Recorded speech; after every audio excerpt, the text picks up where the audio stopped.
আসসালামু আলাইকুম এভরিওয়ান। অন্ধমের ভালোবাসা গল্পের সিজন 2 7 নম্বর পার্ট। আর তোমরা কালকে সবাই কমেন্টে বলছো যে গল্পটি কন্টিনিউ করতে, তো তোমাদের কথার জন্য যে গল্পটি আমি কন্টিনিউ করতেছি। তো আশা করি তোমরা আমাকে সাপোর্ট করবা, তোমাদের সাপোর্ট দেখে গল্পটি কন্টিনিউ করব। তো চলো বেশি কথা না কইয়া গল্প শুরু করা যাক। বাড়ির পথ ধরে হাঁটতে হাঁটতে একবার থেমে আকাশের দিকে তাকালো দীপু। ছায়ামাখা নীলাকাশ যেন বলে উঠলো, ভালোবাসা মানে কেবল পাওয়া নয়, সত্যিকারের ভালোবাসা মানে বর্তমানকে মর্যাদা দেওয়া। অধরার নামটা তো রিয়ার সামনে মুখেও আনেনি কখনো, আর আচমকা তার স্মৃতি, তার দেওয়া উপহার সবকিছু এভাবে হাজির হলো দীপুর জীবনে। হেঁটে হেঁটে বাড়ির কাছাকাছি এসে দীপু থেমে গেল কিছুক্ষণ। চেইনটা আবারও একবার দেখে নিঃশ্বাস ফেলল। হয়তো বলবে এক পুরনো পরিচিত দিল মেয়ের জন্য, অথবা বলবে না কিছুই, শুধু চুপচাপ টেবিলে রেখে দেবে। শুধু মাথার ভিতর রিয়ার মুখটা ভেসে উঠছে বারবার। মেয়ে মানুষের মন যেখানে প্রশ্ন থাকলে তার উত্তর চাইবেই, আর সেই উত্তর যদি সময় মতো না দেওয়া হয় তাহলে সেই প্রশ্ন একদিন বিষ হয়ে ফোটে। বাড়িতে ঢুকে দীপু দেখলো রিয়া মেয়েকে কোলে নিয়ে গল্প বলছে। স্নেহার ছোট্ট মুখে বিস্ময়ের ছাপ, মায়ের গল্প ভেসে যাচ্ছে সে। মুহূর্তেই দীপুর বুক হালকা হয়ে গেল। এই তো তার আসল ভালোবাসা।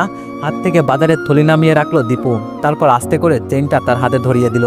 রিয়া বলল এটা। দীপু বলল এক পুরনো পরিস্থিতির দেওয়া, তোমার মেয়ের জন্য উপহার বলে ধরিয়ে দিয়ে গেল। রিয়া চুপ করে চেনের দিকে তাকালো, তারপর ধীরে ধীরে বলল পুরনো পরিচিত মানে? দীপু আমতা আমতা করে বলল হ্যাঁ, তোমাকে কখনো বলা হয়নি তার কথা।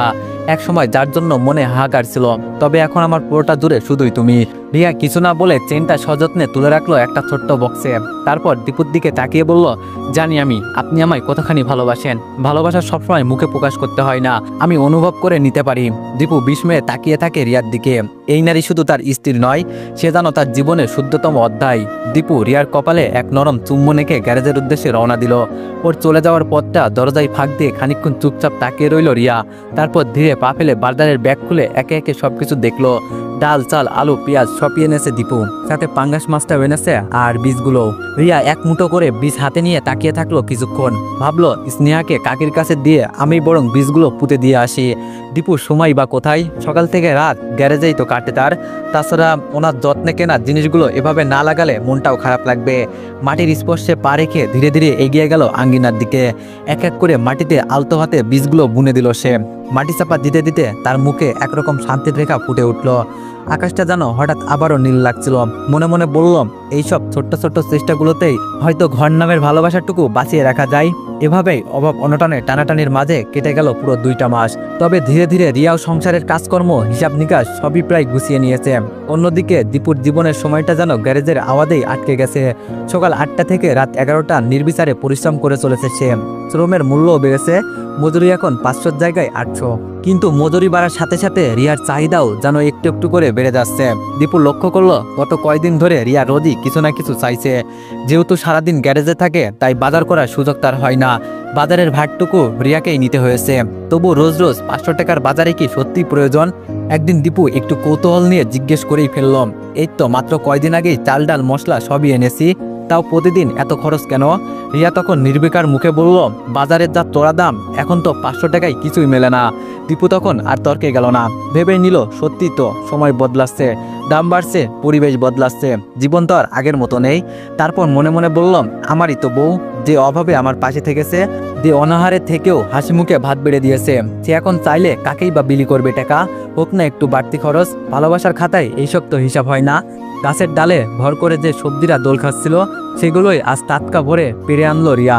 মনেই হলো এত সবজি একা আর খাওয়া চলে না, নিজের জন্য খানিকটা রেখে কিছু কাকিকে দিল ভালোবেসে, আর বাকিটা আশেপাশের মহিলাদের হাতে তুলে দিল সুলভ মূল্যে। ভাবলো পচে নষ্ট হবার চেয়ে তাদের কাছে দিয়ে দিলে ওরাও টাটকা সবজি পাবে, আর আমারও কিছু টাকা পয়সা হবে। এই সামান্য আয়ের মধ্যেও যেন স্বস্তির একটা শীতল হাওয়া বইল রিয়ার মন জুড়ে। রাতে দীপু গ্যারেজ থেকে ফিরে এলো পরিশ্রান্ত ভঙ্গিতে। দীর্ঘদিনের ক্লান্তি যেন ওর চোখে মুখে জমে আছে। গোসল ছেড়ে খেতে বসতেই পাশে বসে পড়ল রিয়া। ভাতের থালায় মাছের পিস তুলে দিতে দিতে ধীরে বলে উঠল মেয়ের দুধ ফুরিয়ে গেছে। দীপু মুখ না তুলে বলল টাকা নেই। রিয়া বলল না, 600 টাকা লাগবে। দীপু নিঃশব্দে থামলো, মুখে বিস্ময় নেই, বিরক্তও নেই, শুধু নরম স্বরে বললাম যার টাকা পাই সব তো তোমার হাতেই দিয়ে দিই রিয়া। রিয়া গলার স্বর একটু নরম করে বললাম আমি কি করব, সংসারের খুঁটিনাটি সামলাতেই তো সব শেষ হয়ে যায়। দীপু চোখ তুলে তাকালো না, শুধু বলল ঠিকই বলেছ, এই সংসার তো আমাদের শূন্য থেকে গড়া, আল্লাহর রহমতে এখন আগের চেয়ে অনেকটাই ভালো। রিয়া দীপুর কাঁধে মাথা রাখলো, নিঃশব্দে বলল, আপনি আমার ছায়া, আপনি আমার জীবনের চলার সাথী।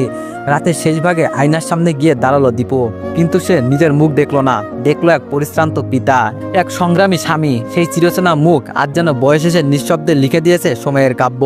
ভাবলো, সেই 18 বছর বয়স থেকে খেটে চলেছি অবিরাম, নিঃস্বার্থভাবে পরিবারকে দিয়েছি সব, কিন্তু তার বিনিময়ে আমি কি পেয়েছি? ভাই বোনেরা বাড়িতে একটু আশ্রয় দিল না, চোখটা ঝাপসা হয়ে এলো তারপরই ভিতর থেকে ভেসে এলো এক ধীর অথচ গভীর উপলব্ধি। এখন জীবনের বাকি সময়টুকু শুধু আমার মেয়ে আর স্ত্রীর জন্য, তারাই যে আজ আমার সম্পূর্ণ জগৎ। প্রতিদিনের মতো আজও রিয়াকে 500 টাকা দিয়ে যে সামান্য কিছু বাঁচে তা দীপু তুলে রাখে ছোট্ট একটা প্লাস্টিকের বাক্সে। জমানো টাকায় ছোট্ট একটা স্বপ্ন পুষে রাখে সে। রাত গভীর হলো, আজ দীপুর চোখে ঘুম নেই। পরশু দিনই তার বিবাহ বার্ষিকী। এই মেয়েটাকে সে কখনো কোনোদিন কিছু দিতে পারিনি। দুইটা বছর কেবল পরিবার আর প্রয়োজনের হিসেবেই কেটে গেছে। এই মানুষটাকে একদিনও কিছু দিয়ে বলা হয়নি, তুমি আমার সবচেয়ে বড় প্রাপ্তি।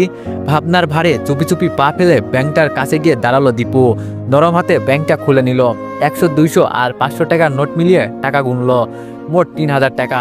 না, অনেক কিছু না হলেও এইটুকু দিয়েই হয়তো মেয়েটাকে খুশি করা যাবে। তার মনে পড়ল, একজন মেয়ের চাওয়া খুব বেশি নয়, শুধু তার প্রিয় মানুষটা যেন ওই বিশেষ দিনগুলো মনে রাখে, আর সেই দিনটাকে স্পর্শে ভালোবাসায় ভরিয়ে তুলুক, এটাই সবচেয়ে বড় উপহার।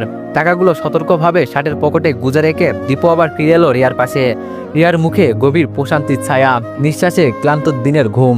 দীপু নিঃশব্দে তাকিয়ে রইল, মনের ভিতর প্রতিজ্ঞা করল, এই বার্ষিকীটা হবে শুধুই তাদের। তাপ, দায়, অভাব সবকিছুর ঊর্ধ্বে গিয়ে শুধু একটুখানি ভালোবাসার দিন।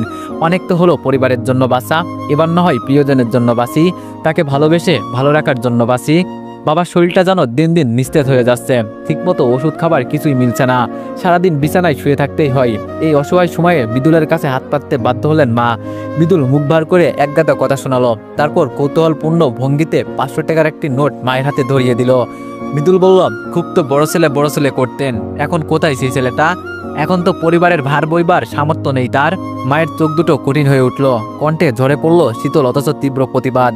মা বলল, আমাদের ভার বইবে কেন সে? মৃদুল, আমরা কি দিয়েছি তাকে? ছেলেটা নিজের ঘাম রক্ত সবকিছু নিংড়ে আমাদের খাইয়ে পড়িয়ে বাঁচিয়েছে, আর আমরা তাকে বাড়ি থেকে তাড়িয়ে দিয়েছি, একটুখানি আশ্রয়ের জায়গাও দিতে পারিনি আমরা তাকে।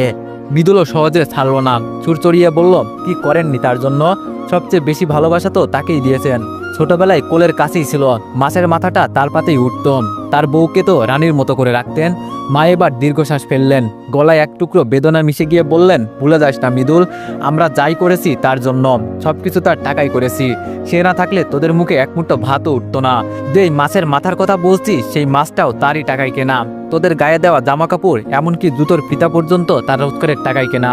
একটু থেমে মা আবার বললেন, আর একটা কথা মনে রাখিস, যখন তোর বাবা রোজগার করতেন তখন তো তাকে কোনো বাড়তি ভালোবাসা দেয়নি আমরা। তোরা 4 ভাই বোনে যা যা খেয়েছিস সেও খেয়েছে সমানভাবে।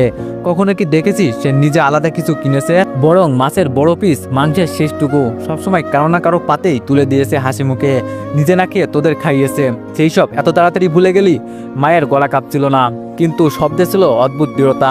বিদুল নীরবে মাথা নিচু করলো, কথার উত্তর খুঁজে পেল না, শুধু তার ভিতরে গ্লানি একটুখানি ভার হয়ে উঠল যেন। আজ খুব ভোরে উঠে পড়েছে দীপু, আকাশ তখনও ধূসর, হালকা আলো ফোটেনি। রিয়া এখনো গভীর ঘুমে আচ্ছন্ন, নিঃশ্বাসের একটানা সুরে জড়িয়ে আছে ঘরের নিস্তব্ধতা। চুপি চুপি শার্ট গায়ে জড়িয়ে বাইরে পা রাখলো দীপু, মুখে একটু করো নির্ভব উত্তেজনা, মনে একটা ছোট্ট পরিকল্পনা চোরাস্রোত। মার্কেট অব্দি হেঁটে গেল সে। সকাল 8টা বাজলো, দোকানপাট এখনো খোলেনি, বোঝা গেল 10টার আগে কিছুই মিলবে না। হালকা হতাশ ভঙ্গিতে আবারও বাড়ির পথ ধরল। ঘরে ফিরে দেখে রিয়া তখন উঠেই পড়েছে। জিজ্ঞেস করলো, কোথায় গেলেন এভাবে? দীপু বলল, ওই একটু দরকার ছিল। রিয়া বলল, ও।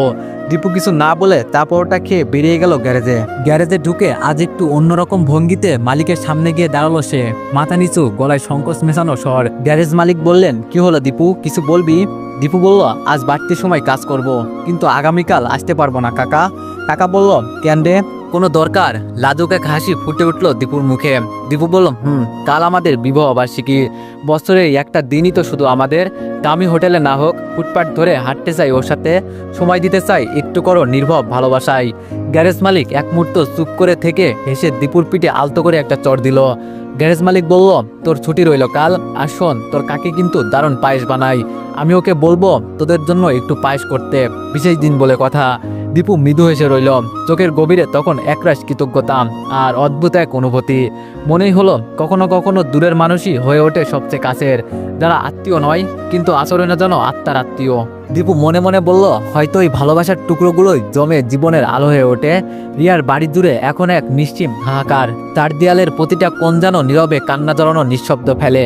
ছোট্ট ভাইটি যে একসময় স্নেহে বড় হয়ে উঠেছিল, সে এখন ভুল পথে পা বাড়িয়েছে। চোরাই ফোন বিক্রির অভিযোগে ধরা পড়েছে সে, তাকে এখন বন্দি করে রাখা হয়েছে কাতারের এক থানা হাজতে। খবরটা এসেছিল কোনো এক রুমবোর্ডের কাছ থেকে। ছেঁড়া শাড়ির প্রান্তে লেখা যেন এক দুঃস্বপ্নের বার্তা। তবে এখানেই শেষ নয়, ছেলেটার সাথে কোনোভাবে যোগাযোগও সম্ভব হচ্ছে না। সে এখন কেমন আছে, খায় না কাঁদে, শরীর ঠিক আছে কিনা, এইসব কোনো খবরই কেউ জানে না। শুধু জানে অপরাধ প্রমাণিত হলে কাতারে এমন অপরাধের জন্য 2 থেকে 5 বছরের জেল পর্যন্ত হতে পারে, সঙ্গে মোটা অঙ্কের জরিমানাও। রিয়ার মা যেন বাকরুদ্ধ, এইদিকে ছেলের জন্য উদ্বেগ, অন্যদিকে নিজের অসহায়তার নীরব কান্না, সব মিলিয়ে ধসে পড়েছে তার শান্ত সংসারের ভিড়। স্বামীর শূন্যতাকে অনেক বছর আগেই মেনে নিয়েছিলেন, কিন্তু ছেলের এই আচমকা বিপর্যয় তাকে যেন দিশাহারা করে তুলেছে। চোখে এক ধরনের শূন্যতা, যেখানে কান্না আছে কিন্তু জল নেই। 2 ছেলের বউ মুখ নিচু করে বসে থাকে, যেন এই কলঙ্কের দায় তাদের গায়ে না লাগে। বড় ভাই সংসার সামলাতে গিয়েও মাঝে মাঝে হঠাৎ থেমে যান, ছোট্ট ভাইয়ের অবাধ্য আর চরম ভুলের ভারে। এই পুরো ঘটনা থেকে কেবল একজনই কিছু জানে না, সে হলো রিয়া। সে তো শহরে দীপুর সাথে গুছিয়ে নিয়েছে তাদের ছোট্ট সংসার। এইদিকে হয়তো হঠাৎ ফোনে শুনবে এই দুঃসংবাদ। সারাদিন গ্যারেজের তীব্র গরম আর ধুলোর ভেতরেও দীপুর মনে অদ্ভুত এক ভার। হাত চলে কাজের যন্ত্রে আর মন ছুটে যায় দূরে এক গ্রামে একতলা বাড়ির বারান্দায়, যেখানে হয়তো এখনো বাবার কাশি গর্জায়, কিন্তু সেই গর্জনের শব্দ তার কানে পৌঁছায় না। বারবার মনে হচ্ছিল একবার গিয়ে দেখে আসি এই বয়সে বাবার শরীর কেমন আছে, ঠিকঠাক খেতে পাচ্ছে কিনা, কিন্তু কোন মুখে ফিরবে সে? সেই ঘর থেকে তো চিরদিনের মতো বিদায় নিয়ে বেরিয়ে এসেছিল, কোথায় গিয়ে দাঁড়াবে সে? ঘরের চৌকাঠে পা রাখলেই হয়তো চোখে পড়বে সেই পরিচিত অনেকগুলো চোখ, যেখানে না থাকবে অভিমান, না থাকবে ভালোবাসার ছায়া। বারবার মনে হয় চাইলেই তো তারা সেই দিন বলে দিতে পারতো, তুই কোথাও যাবি না রে দীপু, এই ছোট্ট ঘরেই থাকবি, এই ছোট্ট বিছানায় তোর জন্য জায়গা আছে, তুই আমাদের বড় ছেলে। কি এমন চেয়েছিল সে? একটা নাম, একটা পরিচয়, একটা কোণ যেখানে দাঁড়িয়ে বলতে পারতো এইটুকু জায়গা আমার। কখনো কখনো মানুষ কিছু চায় না, শুধু চাই একটু ঠাঁই, যেটা হয়তো ঘরের কোনো হতে পারে, কিন্তু সবকিছুর থেকেও যে দামি সেটা হলো স্বীকৃতি। তুই আমাদের আপন, এই কয়টা শব্দ যা এক জীবনের শ্রেষ্ঠ উত্তরাধিকার। বাবার কাশি যেন থামার নামই নিচ্ছে না, বুকের ভেতর ঘন ঘন উঠে আসা সেই কাশি যেন জমে থাকা সব গ্লানি, যন্ত্রণার প্রকাশ। মা নীরবে মধু আর আদার রস এনে বাবার মুখে তুলে দিলেন, চোখে জল কিন্তু মুখে কোনো অভিযোগ নেই। এত বছরের সংসার, এতদিনের পরিচয়ের ভারে বোঝা যায় এই চুপ করে থাকাটাই কতটা করুণ। এই অসুস্থ অবস্থায় একে একে সবাই মুখ ফিরিয়ে নিয়েছে। সন্তানগুলো যেন আর শুধু নামমাত্র সন্তান, হৃদয়ে কোনো বাঁধন নেই। অথচ এদের বড় করতে গিয়ে কত রাত না খেয়ে কাটিয়েছে তারা, কত স্বপ্ন বিসর্জন দিয়েছে, সেই সব স্মৃতি আজ কারো মনে নেই। মা চোখ সরিয়ে জানালার বাইরে তাকিয়ে ফিসফিস করে বললেন, মানুষ কি সত্যি এমন হয়? শুধুই কি এই কটা কাঠের দালান আর মুঠোভর্তি জমি জমার জন্য সম্পর্কগুলো এত তুচ্ছ হয়ে যায়? আমাদের ছেলেমেয়েরা তো এতটা স্বার্থপর ছিল না। শুধুই কি এই কিছু সম্পত্তির জন্য এত হিংস্র, এত দ্বন্দ্ব? হবেই না কেন? এখন মানুষ টাকা পয়সা সম্পত্তির জন্য রক্তের সম্পর্ক বিচ্ছিন্ন করতে 2 বার ভাবে না। ভাই ভাইকে চেনে না, মা বাবা সন্তানকে চেনে না, বোন ভাইকে চেনে না। এই তো সেই দিন 32 বিঘা জমির জন্য মা বাবা চাচি মিলে 15 বছর মেয়েকে মেরে ফেললো। কি হৃদয় বিদারক ঘটনা! এই দুনিয়ায় কাকে বিশ্বাস করবেন? বাবা ধীরে ধীরে চোখ তুলে বললেন, পাপ কি আমরা কম করেছি আয়শা? সেই দিন কি পারতাম না ছেলেটাকে জড়িয়ে ধরে বলতে, থাক তুই, কোথাও যাবি না, এই ঘরেই থাকবি, তোর ঠাই এখানেই। গলার স্বর ভারী হয়ে এলো তার। ছেলেটা কি চেয়েছিল? শুধু তার পরিচয় চেয়েছিল, তাও দিতে পারলাম না। মা ফুপিয়ে কেঁদে উঠলেন। বাবার কথা থেমে গেল কাশির দমকে। একটু পরে নিজেকে সামলে আবার বললেন, যেদিন ছেলেটা চলে গেল সেই দিন যে আমার ভালোবাসা, আমাদের বিবেক সব একসাথে গিয়েছে। সে পালক হলো মনের দিক থেকে রক্তের চেয়ে আপন ছিল। মৃদুল তো কেবল নিজেরটাই দেখছে, কিন্তু সে তো আমাদের জন্য নিজের সবটুকু বিলিয়ে দিয়েছে। চোখের কোণে জমে থাকা জলের ধারা গড়িয়ে পড়ল বালিশে। মা কাপা কাপা হাতে বাবার বুকের উপর হাত রেখে বললেন, দোয়া করো যেন অন্তত এই কষ্টের মাঝেও ওর ক্ষমা পায়, আর যেন কোনো পিতামাতার ভালোবাসা আরেকটি সন্তানের ঘৃণায় এভাবে জর্জরিত না হয়। দুপুরে খেতে এসে দীপু দেখলো রিয়া ঘরে নেই। কাকিকে জিজ্ঞেস করলো, কোনো সাড়া মিলল না, যেন মুখে তালা পড়ে গেছে। একটা দীর্ঘশ্বাস পেলে না খেয়ে আবার গ্যারেজে ফিরে গেল সে। বিকেল 4টার দিকে রিয়া খাবার নিয়ে হাজির হলো গ্যারেজে।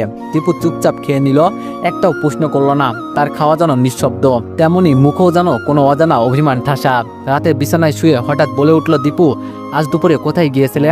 রিয়া বলল, ওই একটু দরকার ছিল। দীপু বলল, কি দরকার? রিয়া বলল, বাজার করতে গিয়েছিলাম। দীপু বলল, রোজ রোজই বাজার করতে হয়? রিয়া বলল, জিনিসপত্র ফুরিয়ে গেলে কি করব বলেন? দীপু কিছুক্ষণ চুপ থাকলো, এরপর আর কিছু জিজ্ঞেস করলো না। তার চোখের নিস্তব্ধতা যেন প্রশ্ন ছুড়ে দিয়ে নিজের কাছেই উত্তর খুঁজতে লাগলো। পরের দিন সকাল 10টা, অন্য দিনের মতো আসছে, গ্যারেজে যায়নি। রিয়া অবাক হয়ে জিজ্ঞেস করলো, শরীর খারাপ নাকি? দীপু বলল, কই না তো। রিয়া বলল, তবে এত দেরি, আজ গ্যারেজে যাবেন না? দীপু বলল, না। রিয়া বলল, কেন? দীপু বলল, সেটা না হয় পরে বলবো। বলেই ধীর পায়ে বিছানা ছেড়ে উঠল দীপু। হাত মুখ ধুয়ে নাস্তা ছেড়ে নিল, তারপর বেরিয়ে গেল ঠিক আগের দিনের মতোই, আবার সেই মার্কেটের পথ ধরে। আজ তার হাতে 3000 টাকা, তার সামর্থ্য অনুযায়ী অনেক, কিন্তু রিয়ার হাসির তুলনায় কিছুই না। গাঢ় গোলাপি রঙের একটা শাড়ি সে পছন্দ করলো। রিয়ার প্রিয় রং গোলাপি। শাড়ির দাম আহামরি কিছু নয়, মাত্র 1000 টাকা। কিন্তু দীপু জানে, ভালোবাসার স্পর্শ মিশে গেলে রাস্তার কাপড়ও মূল্যবান হয়ে ওঠে। সাথে একজোড়া কাছের চুড়িও কিনলো। চুরির টুংটাং শব্দ যেন তার মনের আনন্দের প্রতিধ্বনি। ফেরার পথে তার মনে হলো, এই একটা শাড়ি কিনেছি, অথচ মনে হচ্ছে গোটা রাত্রটা কিনে নিয়ে যাচ্ছি। ভালোবাসার মানুষকে কিছু দেওয়ার আনন্দটাই বুঝি এমন, যেখানে দাম নয়, মূল্যই হয় অনুভূতির। বাড়ি ফিরে দেখে রিয়া তখন ঘরের ভেতর কাপড় চোপড় গোছাচ্ছে। দীপু চুপচাপ একটা ছোট্ট কাগজে মোড়ানো ব্যাগ তার পাশে রাখলো। রিয়া অবাকে জিজ্ঞেস করলো, এটা কি? দীপু মুখ না তুলে বলল, খুলে রাখো। ব্যাগ খুলতেই বেরিয়ে এলো গাঢ় গোলাপি রঙের শাড়ি আর একজোড়া কাচের চুড়ি। মুহূর্তেই রিয়ার মুখটা থমকে গেল, চোখে অদ্ভুত এক প্রশ্ন আর নরম একটা কৃতজ্ঞতা। রিয়া বলল, এটা কেন? দীপু বলল, গোলাপি তোমার খুব পছন্দ না? রিয়া বলল, কিন্তু এত কিছু কেন আনলে? দীপু কিছু না বলে জানালার দিকে তাকিয়ে রইল। তার গলার স্বরটা যেন কণ্ঠের গভীরে কোথাও আটকে ছিল। দীপু বলল, কারণ তোমাকে ভালো লাগে। তোমার মুখে হাসি দেখলেই আমি হাত ছেড়ে বাঁচি। রিয়া কিছু বলতে পারলো না, মুহূর্তটা যেন কথাহীন, অথচ বোঝাই ভরা। চুরিগুলো হাতে নিয়ে রিয়া একটুখানি হাসলো, খুব সাদামাটা সেই হাসি, কিন্তু দীপুর কাছে যেন রাজ্যের সমস্ত আলো ঝলমলে করে তুললো সেই মুহূর্ত। দীপু মনে মনে ভাবলো, এই তো চেয়েছিলাম, এই হাসিটুকুই, এই চুরির টুংটাং শব্দে আজ মনে হচ্ছে জীবন বুঝি নতুন করে শুরু হলো।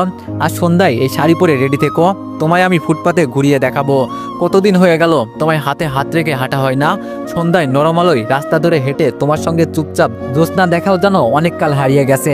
দীপুর কণ্ঠে ছিল শিশুর মতো সরল আনন্দ। রিয়া ঠোঁটের কোণে একটুখানি হাসি টেনে বলল, আচ্ছা, তবে আজ তুমি আমাকে গরিবের রানী বানিয়ে নিয়ে যেও। সেই মুহূর্তেই দরজায় কড়া নাড়ার শব্দ। কাকি এক বাটি ধোয়া ওঠা পায়েস হাতে নিয়ে ঘরে ঢুকলেন। কাকি বললেন, রিয়া, দীপু তোদের জন্য এই পায়েসটুকু বানিয়েছি, নাও খেয়ে তাড়াতাড়ি জানাও কেমন হয়েছে। আমার কর্তা তো খেয়েই বলেছে। আজ যেন স্বাদের 15 দিনের কথা মনে পড়ে গেল। দীপু মুগ্ধ চোখে কাকির দিকে তাকালো। এই মানুষটাই তো মা হয়ে উঠেছেন দিনের শেষে। রিয়া বাটি হাতে নিয়ে এক চামচ মুখে দিয়ে বিস্মিত চোখে বলল, কাকি, এ যে সত্যি অসাধারণ। এত সুস্বাদু পায়েস বহুদিন পর খেলাম। কাকি মুচকে হাসলেন, ভালোবাসা দিয়ে নাড়লে রান্নাও যেন কথা বলে রে মা। দীপু চুপচাপ রিয়ার মুখের দিকে তাকিয়ে রইল। তার জীবনের বড় দুঃখগুলো যেন আজ একটু একটু করে গলে যাচ্ছে। এই পায়েস, এই শাড়ি, এই চুড়ি আর এই ছোট্ট বাসা, সব মিলিয়ে আজ যেন পৃথিবীর সবচেয়ে সুন্দর বিবাহবার্ষিকী উপহার পেয়ে গেছে সে। সন্ধ্যা নামতে না নামতেই আকাশে মৃদু বাতাস। রিয়া শাড়ি পরে রেডি হয়ে দরজার সামনে দাঁড়ায়। দীপু তার হাতটা ধরেই বলে, চলো, আজ ফুটপাত হবে আমাদের রাজপথ। রিয়া বলল, দাঁড়ান, আপনাকে আগে সালাম করে নি। দীপু সোজা হয়ে দাঁড়িয়ে থাকলো। রিয়া পাশ হয়ে সালাম করতেই দীপু মুচকে এসে বলল, তোমার সালামি ফিরে এসে দেব, আপাতত তুলে রাখো আমার বাকির খাতায়। সন্ধ্যায় নরম আলোয় ফুটপাত ধরে আসছে তারা দুজন। দীপু ডান হাত দিয়ে জড়িয়ে রেখেছে রিয়ার হাত। স্নেহা কাঁধে বসে তার ছোট্ট হাত দিয়ে রিয়ার চুল টান দিচ্ছে। ব্যথায় কুকিয়ে উঠল রিয়া। রিয়া বলল, এই মেয়ের জ্বালাতন আর সহ্য হয় না। দীপু হেসে স্নেহাকে নিজের কাছে টেনে নিল। ছোট্ট মেয়েটা বাবার কাঁধে চড়ে একটার পর একটা ল্যাম্পোস্ট দেখে খুশিতে উজ্জ্বল। দীপু বলল, তারপর বলুন রানী, আজকে আপনি কি খেতে চান? রিয়া বলল, কিছু না। দীপু বলল, পকেটে টাকা আছে আজ। মুখ কাঁচুমাচু না করে খোলাখুলি বলো, কি খেতে চাও? রিয়া বলল, আপনি যেটা খাবেন আমি সেটাই খাবো। দীপু বলল, তাহলে শুরু হোক ফুচকা দিয়ে। এক প্লেট ঝাল ফুচকা নিল দীপু। একটা তুলে রিয়ার মুখের দিকে এগিয়ে দিল। রিয়া নরম মুখে খেয়ে নিল। খাওয়ার সেই আদুরে ভঙ্গিমা দেখে নিজেও আর লোভ সামলাতে পারল না দীপু। একটা ফুচকা তুলে মুখে দিতে চোখ কুচকে গেল। ঝালে জিভে আগুন লাগার মতো অবস্থা। দীপু বলল, তোমরা মেয়েরা এইসব খাও কিভাবে রে বাবা? আমি তো একটাতেই শেষ। রিয়া বলল, সবকিছু তো আর ছেলেদের জন্য না। ভাগ্যি সব ছেলেরা ফুচকা খেতে পারো না, না হলে মেয়েদের ভাগই কিছু থাকতো না। দুইজন হাঁটতে হাঁটতে আলোয় ভেজা পথ ধরে এগিয়ে চলল। দীপু বলল, বলো তো আমাদের স্নেহাকে কি খাওয়ানো যায়? রিয়া বলল, না না, ও এইসব খেলে পেট খারাপ করবে, বাসার খাবারই ওর জন্য যথেষ্ট। দীপু বলল, আচ্ছা তুমি বলো তোমার কি খেতে মন চাইছে? রিয়া বলল, আপনি যেটা খাবেন আমি সব খাবো, আজ কিছুই না বলে খাবো। দীপু বলল, তাহলে চলো 1 প্লেট চিকেন বিরিয়ানি খাওয়া যাক, জানি তো ওইটাই তোমার মোস্ট ফেভারিট। রিয়া বলল, এইসবও মনে রেখেছো? দীপু বলল, তোমাকে তোমার মতো করে ভালো রাখতে না পারি, তাই তোমার পছন্দগুলো অন্তত মনে রাখি। রিয়া বলল, কিন্তু বিরিয়ানি খাওয়ার টাকা আছে তো? দীপু বলল, এই কয়টা দিন একটু কষ্টে পেলেও এখন অন্তত মাসে একবার তোমাকে বিরিয়ানি খাওয়ার মতো সামর্থ্য এসেছে।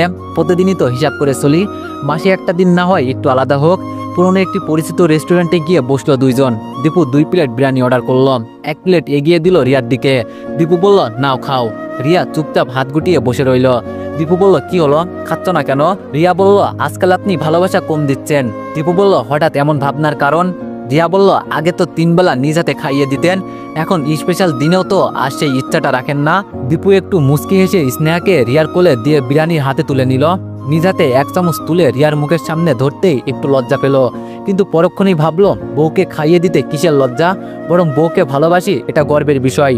এই ভালোবাসাটুকু যতদিন পারি দিয়ে যাব। আমার বউ আমার শ্রদ্ধা, ভরসা, বিশ্বাস আর ভালোবাসার জায়গা। খাওয়া শেষে একটি কার্নিভাল আইসক্রিম নিয়ে এলো দীপু। রিয়া বলল, ইস, আজ তো আপনি খাইয়ে আমাকে শেষ করে দিচ্ছেন। দীপু বলল, পারলে আরো ভালো কিছু খাওয়াতাম, কিন্তু বোঝই তো সামর্থ্য আমার সীমিত। রিয়া বলল, আমি এতটুকুতেই খুশি। এই ছোট্ট ছোট্ট আনন্দগুলো আমার জীবনে অনেক বড় সুখ। দিনটাকে আরো স্পেশাল করে তোলার জন্য একটা 20 টাকার গোলাপ এনে রিয়ার হাতে তুলে দিল দীপু। দীপু বলল, এই ফুলের মতোই হোক তোমার জীবন, রঙিন আর সুগন্ধে ভরা। একটু থেমে আবার জিজ্ঞেস করলো, আর কিছু খাবে? রিয়া মাথা নাড়িয়ে না বলল। দীপু বলল, তাহলে এখন বাড়ি যাবে নাকি আরেকটু হাঁটবে? রিয়া বলল, বাড়ি চলুন, স্নেহা ঘুমিয়ে পড়েছে, তাকে জাগিয়ে খাওয়াতে হবে। দীপু রিয়ার ডান হাত নিজের হাতে ধরে নিল। বহুদিন পর এমন করে হাত ধরে হাঁটছে তারা। চারপাশে গাঢ় আলো ছায়ার মতো আজ যেন সব ক্লান্তি গলে গিয়ে এক নতুন প্রশান্তিতে রূপ নিয়েছে। একজন মানুষ যখন শত অভাবেও তোমার মুখে হাসি রাখতে চায়, তার ভালোবাসার কাছে দুনিয়ার সব দামি রেস্টুরেন্টও নিঃস্ব। সেই ভালোবাসার ভারটুকু বোঝা নয়, বরং সৌভাগ্য। তো এভরিওয়ান, নেক্সট পার্টের জন্য সবাই অপেক্ষা করো। ধন্যবাদ।